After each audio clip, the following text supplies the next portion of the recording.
जिंदगी का सफ़र। अली एक मुखालिस सोचने वाला नौजवान जो अपने जज्बात और सच्चाई की तलाश में।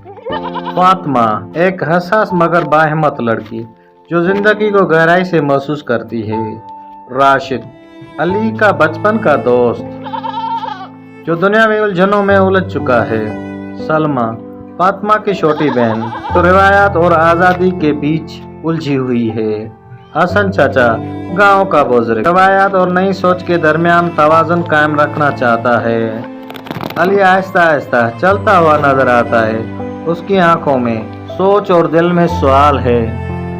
अली दिल ही दिल में सोचते हुए हर दिन एक नया मौका होता है।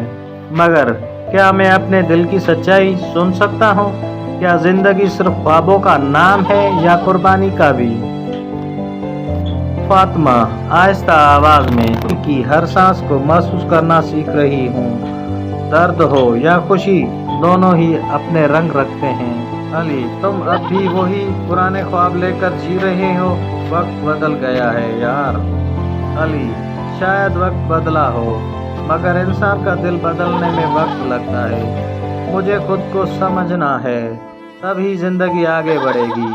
सलमा अपनी दिल में आज़ाद होने की ख्वाहिश दिल में है मगर घर की रवायत की जंजीरें अब भी मजबूत हैं। क्या इनसे निकल सकूंगी? हसन चाचा बेटों और बेटियों वक्त आ गया है कि हम नए नस्ल की बात को समझें। रवायत हमारी जड़ है मगर नई सोच ही हमारी परवाज़ है। हमें मिलकर एक बेहतर कल बनाना है।